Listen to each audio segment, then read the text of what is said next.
The Crotchety Old Men Podcast is not a registered investment, legal, or tax advisor or a broker-dealer. All investment financial opinions expressed by or on the Crotchety Old Men Podcast are from the personal research and experience of the owner of the site and are intended as educational material. Although best efforts are made to ensure that all information is accurate and up to date, occasionally unintended errors and misprints may occur. Before you invest or make any investment-based decisions, consider your own personal circumstances. You should do your own research and seek advice from a financial professional.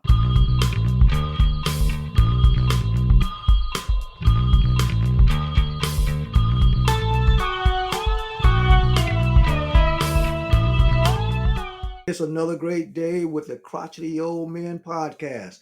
Hi, I'm Gary Smith, one of your hosts, and here today I got joining me all three of my partners. PC, my main man, Paul Clemens, he's in the house. Thank God. And then we got my man, our engineer, we like to call him. He's the one who runs the whole caboose and takes responsibility for this train, George Crumley. Hey, gentlemen, what's up? Talk to me. Gary, it's a great day. You know, everything's going good. And like I said, as usual, anytime we get back together, we're always looking forward to some information that's going to really upgrade our audience and give them information that's going to take them to the next level in whatever they're doing financially. Today is no different. You know, like I said, we got a special guest here before I introduce that special guest, let's hear a little bit from PC. Hey, how's it going, my brothers? Doing well in the ATL. A lot of rain and kind of cold, but I'm blessed to be on the inside. Amen to that. Sounds great, PC. And like I alluded to, we've got a special guest in the house today. Back earlier in our broadcast, I think it was around June, we had Oscar Sistrunk on to talk about cryptocurrency and Bitcoin and that whole world. It was the information was so impactful that we decided to have him on a second time. And here again, our numbers were off the chart. Oscar really enlightened our audience on what to look forward to as far as trading Bitcoin, what it really meant. And, now that we're nearing this cycle now, we thought it would be important to have him back on again. So without further ado, Oscar Sistrunk. How you doing today, Oscar? Man, I'm doing all right. How you guys doing? Doing good. Yeah, I'm here in Atlanta, staying inside and dry too. So just relaxing. There you go. So, Oscar, since we last spoke, what's been going on with crypto and Bitcoin and everything and all that other stuff out there? I know this is a good time to call because it is going crazy out there right now. Like I was saying, if this was 1929, people would probably be jumping out of buildings. But what is happening, and let's real quick, is as I had mentioned earlier, Bitcoin runs on a 4-year cycle. And even though it looks like the end of the world, we're really getting towards the bottom of the 4-year cycle. And this time last year, we were at the top of the cycle. Everybody was happy and talking about buying them some new cars and houses. I think I was going to buy a condo in the Dominican Republic. And as usual, it gets overhyped and overpriced. And there gets a lot of what I would call bad characters in the industry. And then it goes through a down cycle in which it has to shake out all of those bad characters. Earlier in the summer, a couple of well-known companies went under. And then just recently, the number 2 trading company for cryptocurrency just went under. And it's just like 1929 with the banks or 2008 with the banks. The difference being remember 1929, there was no FDIC. When you lost your money at the bank, that was it. You lost your money. If you ever remember that old movie, It's a Wonderful Life, when everybody was trying to get their money out the bank, once there was a run on the bank and the bank didn't have any more money, then everybody else lost their money. In 08, Oscar, however. Oscar, real quick. So yeah. Before we go too much further, so for our listeners who may be in that tranche of this low cycle here, who hopefully they haven't jumped out any window or anything like that, but right. Don't do that. Their money. And so I know you just said that one of the reasons, or I guess the drivers of this volatility that we're experiencing now, is that some of these things have been overhyped and overpriced. Can you give us a little more depth about what do you mean by that? I mean, or we have a currency or what have you that is both overhyped and overpriced. And to me, that sounds like a little bit of manipulation. Seems like it can be manipulated if there's some outside entity that can impact the price and the hype. And I really want you to expound on that part, the hype of this Okay. particular. Well, first of all, any market is based on supply and demand. In this case with crypto, especially, we're going to talk about Bitcoin right now. Bitcoin, the supply is set. We know what the supply is. So it's all based on demand. And when demand gets overhyped, the price gets overhyped. And then once where we are now, the price is depressed and everybody's upset. Everybody's selling or they've lost their money. And by losing our money, we're talking about these companies that have closed down. There is no FDIC yet. So other than that, if you haven't sold your Bitcoin, you really haven't lost any money. It's just, there's no real loss until you actually sell. So right now you're just holding through. But it's all demand driven. So right now, a lot of people are not into it. They don't want to buy crypto. So the price is down. As more and more people feel comfortable and start using it again, the price will begin to trend up again. So let me ask you this, Oscar. If you're holding the coin, the price goes down. Aren't you losing money on that coin? No. If you buy a house, if you bought a rental property last year, prices on rental properties are going down. Have you lost money on the value of your house or your rental property? No, not until you you realize you're going to stay. Yes, you have. Yes, you have, because that's the value of your house is based on equity. And as the housing market goes up and down, you're either gaining equity or you're losing equity. So you do lose a value. But it's intangible.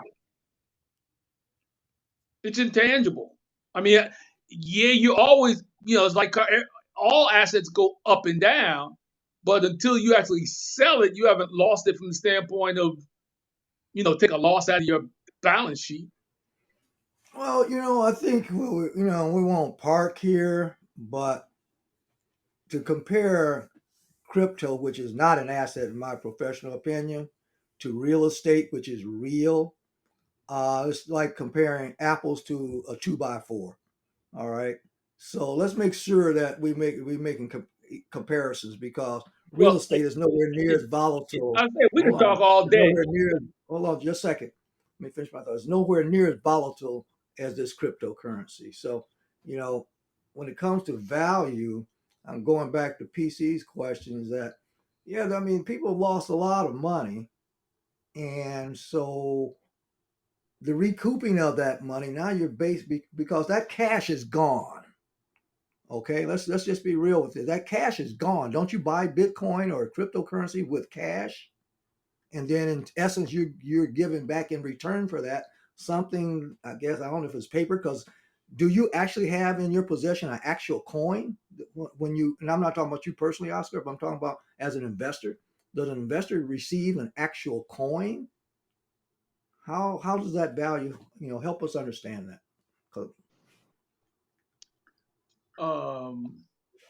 I think the problem that we're having is dealing with trying to understand crypto with an analog lens. Crypto is in the digital environment. I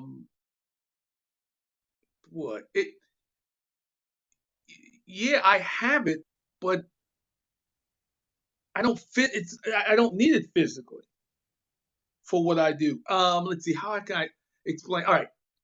When you go to the store to buy something, let me see if I can get this thing. When you go to buy something now at the store, when you pay something, you pay $5. Do you pull out $5 and pay for it? Yeah, depending upon the place, either pay for it with the actual $5. I have the opportunity to pay for it by way of a written check. I also have the possibility of paying for it through a tap now or credit card or debit card. So I have several options Most in which to people, exchange the currency, if you want to call it currency, for the what I'm getting back in return, which is a right. perceived value. So if I buy a car or a property or what have you in exchange for that capital, then I do have a physical asset that I can also either do other things with. So what But let me this ask it this way: comparison? Okay. when you go and you buy stock, when we buy stock, do you actually have that physical stock in the drawer somewhere?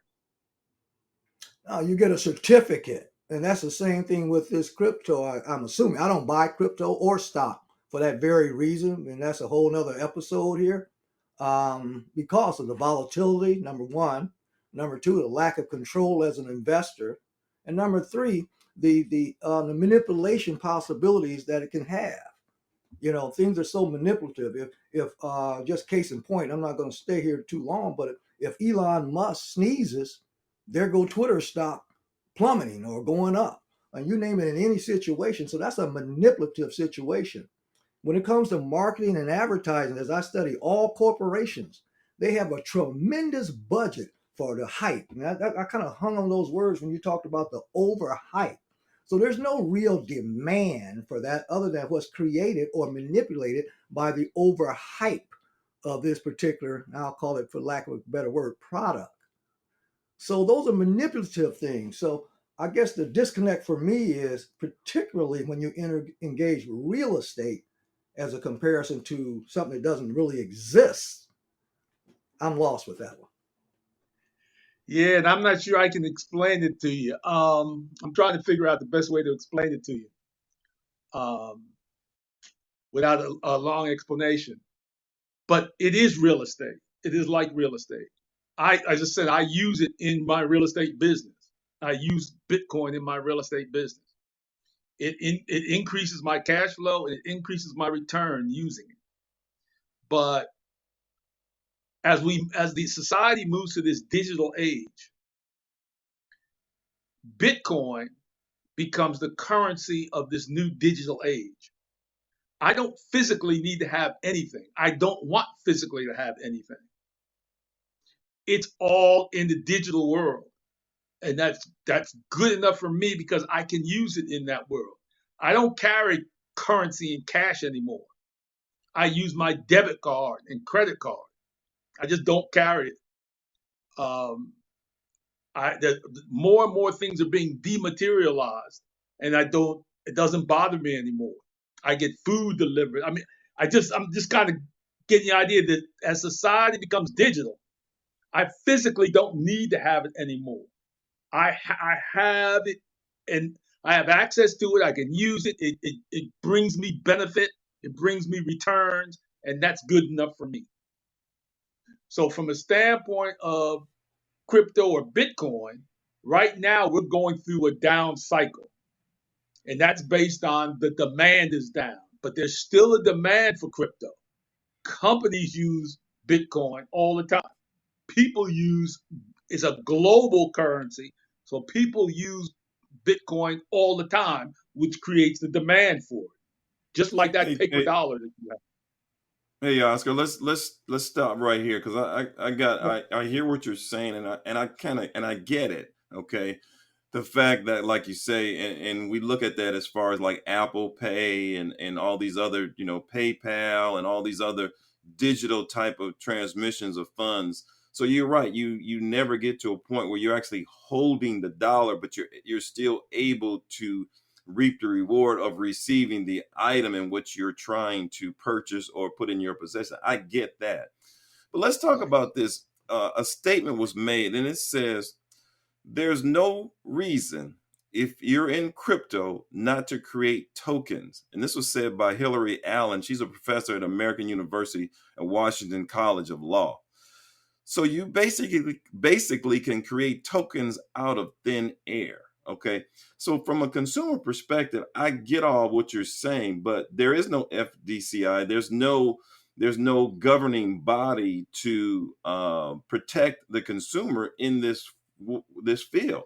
So when you talk about rebuilding the truth and rebuilding the confidence, and then people will buy crypto and it'll go back up, how do you build confidence in something that is, for the lack of any other word, vaporware? I mean, it scares me to think that I can have, $60,000 in Bitcoin today, and tomorrow it can be worth $10,000. And I get it. Okay, wait until it goes back up. But if I'm using that from a living perspective, if I'm living on that, then that can be very scary. So help me understand that. I'm not going to go too far, but help me understand that. Right.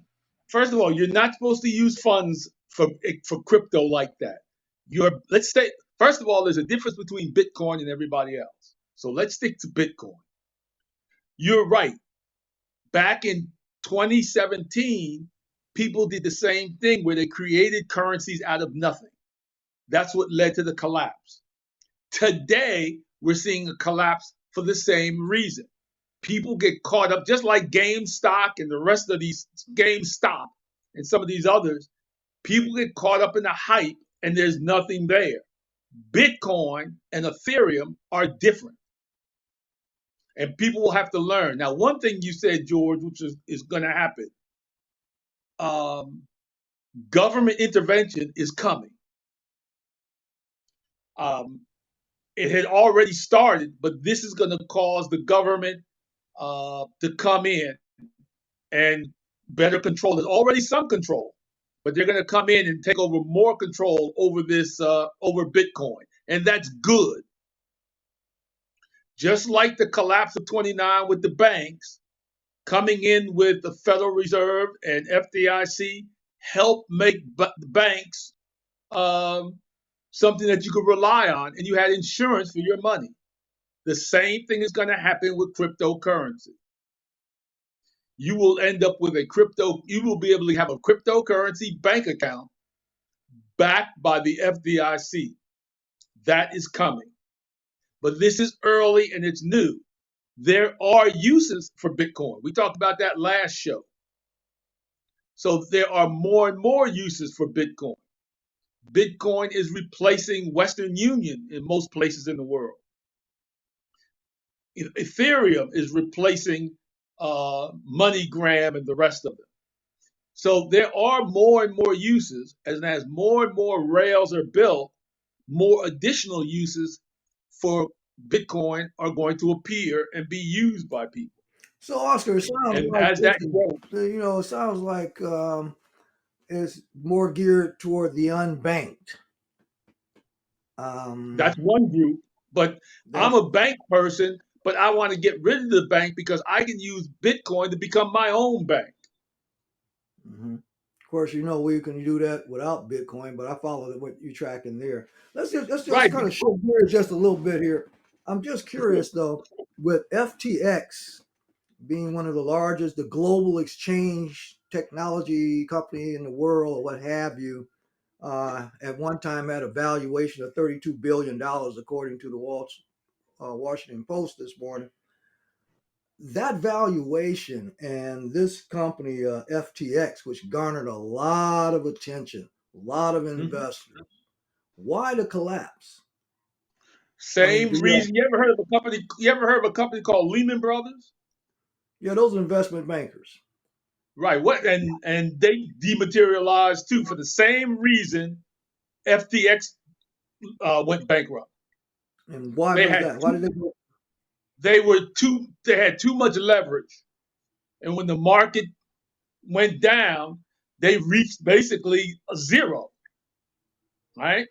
So just like Lehman Brothers, which major Wall Street firm, one of the big boys, when the real estate market collapsed, they got caught on the other side of liquidation and they disappeared. And FTX, I'll explain why real quick, but it's the same thing. Right. It's the same thing that happened to Lehman Brothers. Here's what happened. And the same thing would happen to some of the major banks if Obama didn't step in and save them. Remember? Okay, I remember Right. that, but Oscar, let me just hold on so we don't get off that. My point here is that, but Okay, I won't. what is there to prevent that from happening to? You said Bitcoin is different from the other ones. So Right. what has happened to FTX? What has happened to Binance, or whatever it's called? What has happened No. to Yeah. Celsius?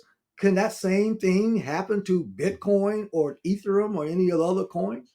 No, because those are coins. These are companies that trade the coins. Understand, it's two different things. There's a difference between having real estate and having Norman Realty.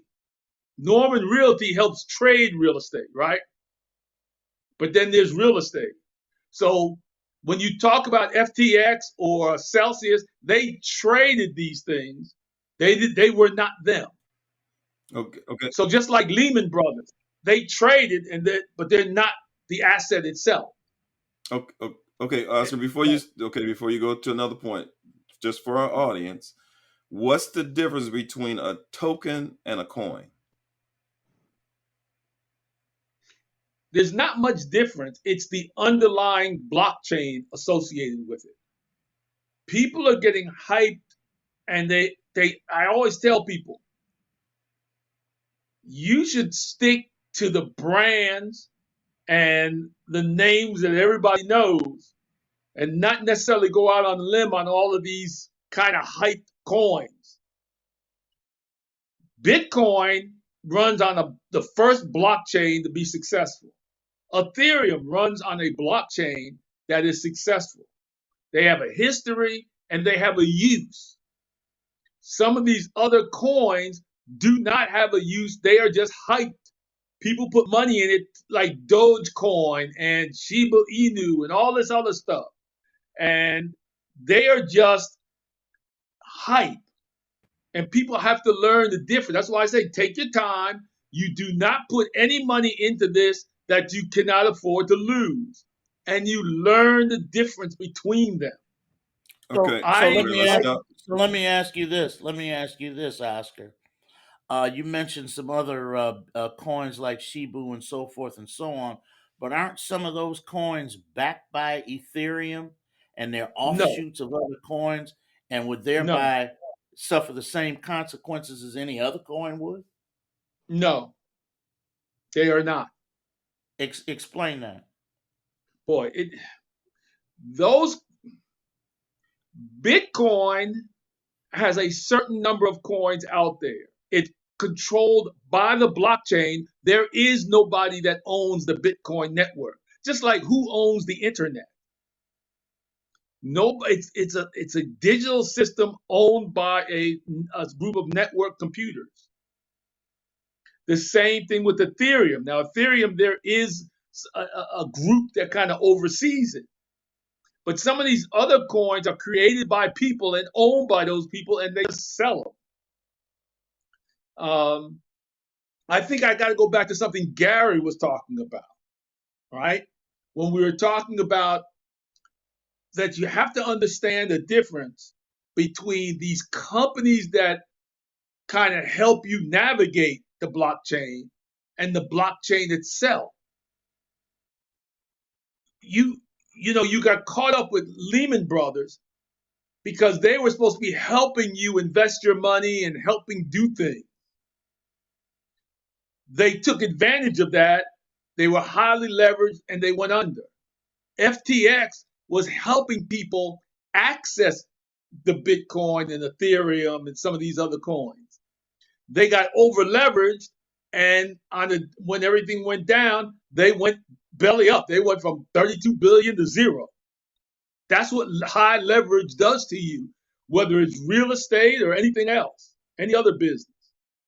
So you have to know the difference between blockchain and those coins versus these companies that are set up to help run and supposed to help you provide the services. That's why I like to be my own bank and do it myself and take my time and learn it. Eventually, in the next cycle, banks will step in and do that for you. So let's stop right there, Oscar. So back to the FTX. So if you were using and it went from whatever to zero, did you physically lose money? Just like the banks in 29, just like Lehman Brothers, yes. Okay, so There is no okay, FDIC.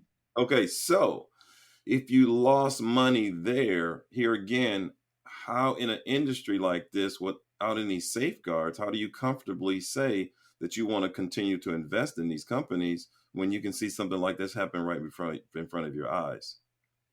I don't want to invest in those companies. I first of all, I was using a company called Coinbase, which is their stock is on the U.S. stock, United States stock, U.S. stock exchange. They are overseen by the federal government. They are not allowed to be over leveraged. It doesn't work. You would know it. So I don't use Coinbase for anything else than to put my coins into my own personal wallet. With my coins in my own wallet, when these companies go under, it does not affect me. It's in my wallet. It's not in my bank account, my crypto bank account. It's in my wallet. I have it. Okay. So would you compare It's just like the Bank of America went under.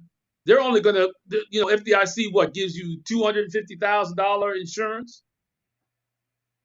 Anything over that, you lose it. So let me ask this question here again for our audience, to bring them up to speed. So would you compare FTX to Coinbase? Was it the same type of company? They were not. That's what people have to understand. That's why I use Coinbase. So let me ask you this. Here again for clarification. Okay. If you have a Coinbase account, would you use Coinbase and FTX? I'm just trying to understand from our, from no, I would not. Right. No, that's up. I did the research. By researchers, I watched videos, I read some articles, I took my time to figure out which one had the most safety and security. And the most safety and security are companies like Gemini and Coinbase. They are U.S. operations in which there is government oversight. Therefore, things like FTX and some of these others, they were doing things that made their leverage and risk too high. So when things collapsed, they went under. So you need to do if you're going to use these companies, you just take your time, watch some YouTube videos, learn. We're not in a hurry. This is going to take decades. And you learn how to use this because you can use Bitcoin to help increase your cash flow and your returns in your real estate investment. So therefore, it has a use for me. And like Gary was saying, it has a use for the unbanked on a global network standpoint. Okay. So everybody kind of gets hyped up on this. Oh, well, we'll buy this and it's going to triple and quadruple. Yes, it's going to do that, but it's also going to drop 80%. So I'm in this thing long term to do other things. Okay, so just to bring it back into perspective, FTX was a bad character in this whole situation, yes. and it's the buyer beware kind of scenario. So basically, if you were using Coinbase, which is backed, like you said, is traded on the stock exchange and backed by the government, and you were buying such as Bitcoin, you still have stable assets and were not basically affected by the shenanigans that were pulled by the people that created FTX. Is that a true statement? Right. That's a true statement. And okay. I don't keep all my money in Coinbase. I put it into my Coinbase wallet, which is separate. I control it. Nobody can run off on with it or anything. It's mine. When I put my money with FTX, I actually give them my coins and they hold my coins for me. Just like when I take my paycheck to Bank of America and put it in my checking account, Bank of America is holding my dollars for me, right? It's the same thing, except that Bank of America now has FDIC and the federal government oversees it to make sure they don't do any shenanigans like they were doing in the 1920s. These other companies haven't gotten there yet. They're still it's still the Wild West, as they say. But companies like Gemini and Coinbase have said we'll come over to the United States oversight and let the banking service come over us and watch us just like they watch Wells Fargo. So they're stable. So what was the advantage of somebody putting their money and giving their coins to a company like FTX in the first place? There wasn't. That's why people kept saying, you might hear this phrase, not your coins, not your money. But there was something that compelled people to do it. So they trusted them, just like what compels you to put your money in Bank of America? Yeah. PC, I could answer that one. What compelled them was like Oscar said earlier about the hype. They were hyping 20% return. Gotcha. So, with nothing to back that up. That's why when I hear people talk about this, how are you going to produce this 20% return based on what? And so to Oscar's credit, we have to continue to do the research and ask those questions. Compared to what? This is good compared to what? This is great based on what? And when you can't get a solid answer that a 5-year-old can answer or understand, then it's time to, I won't necessarily say shun away from that investment, but you darn sure better go back to the library and do some more research on that investment. So I follow it. It's all about that hype. Going back to the FTX, and Oscar, you're right. Because FTX, I can see, Oscar, and I want to thank you for bringing this to the forefront. FTX originally based itself out of Hong Kong. It avoided American shores for a reason. Again, you got to ask the question, why would a company base their headquarters on an offshore, another country, much less offshore? So they originally started in Hong Kong, and then they moved the headquarters from Hong Kong to the Bahamas.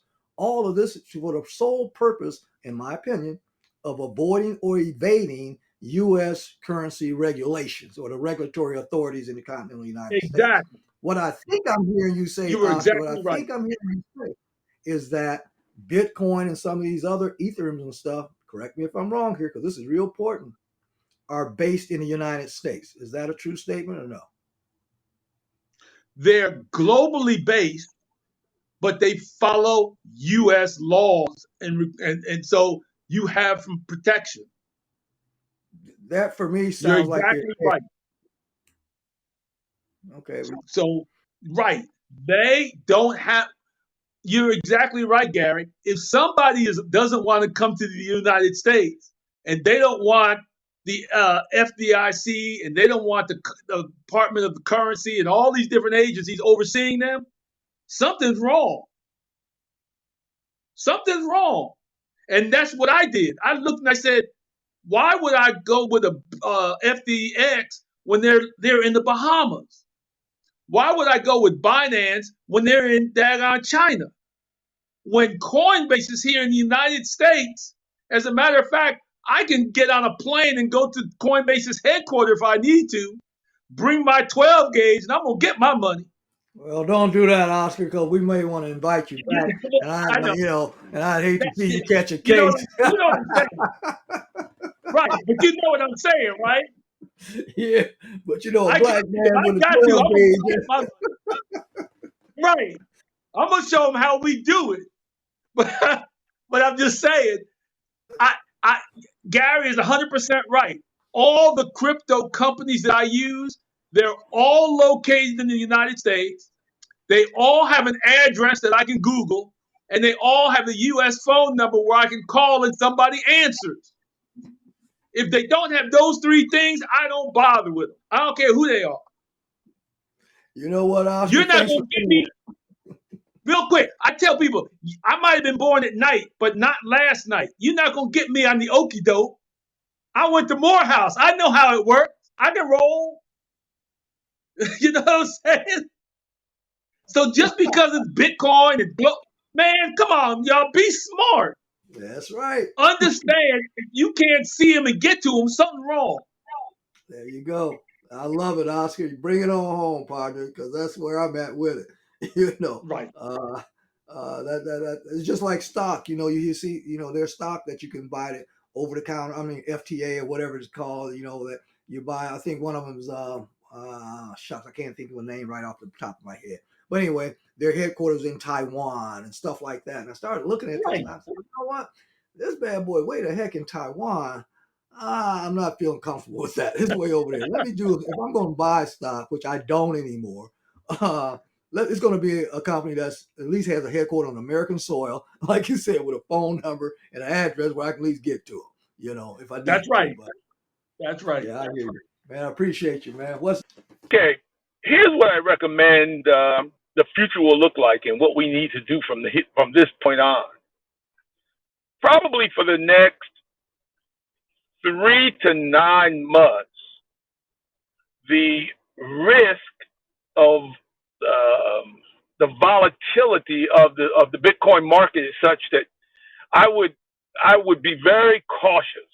I call it risk off, meaning I am not going to do a lot of purchasing of Bitcoin unless the price really drops quite a bit, maybe down into the below $14,000 range. But anyway, that's just me personally. That's not investment advice. But I mean, I'm just going to watch this for a while and let this clear out, because this is going to ripple through the Bitcoin and cryptocurrency market for a while.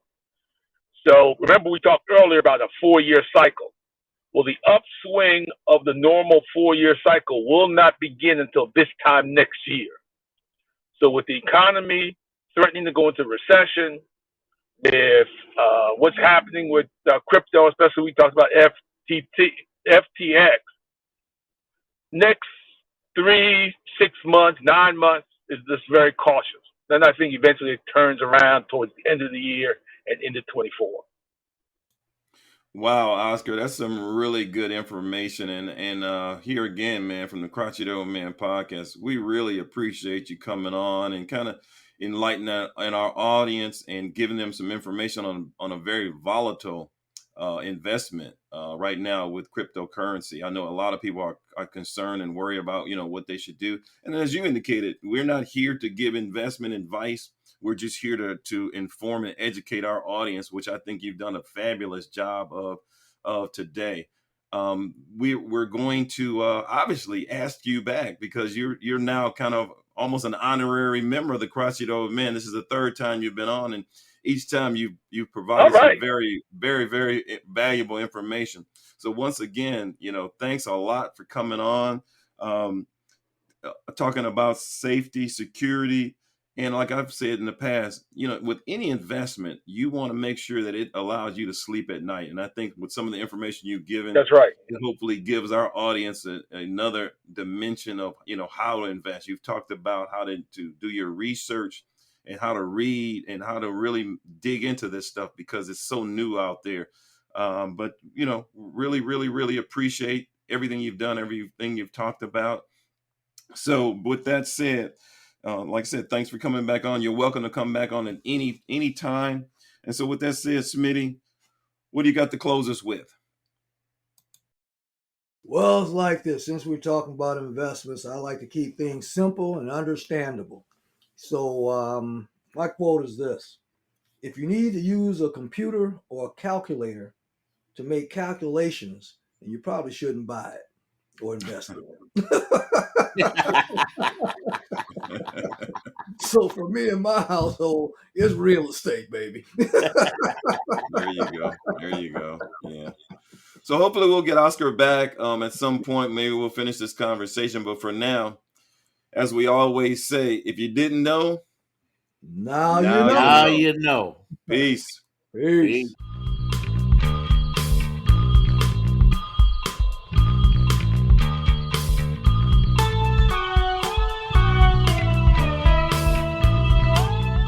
This is Dr. Paul Clemens with the Crotchety Old Men Podcast. If you're interested in financial tools to build wealth, and you're interested in ways to maximize your health through holistic alternatives, then you are just the audience that we're looking for. Tune in each week, every Thursday, to the Crotchety Old Men Podcast, where George Crumley, Gary Smith, and I offer you in-depth discussions on health and wealth. Subscribe to the Crotchety Old Men Podcast on Google, Spotify, Apple, iHeartRadio, or wherever you get your favorite podcast.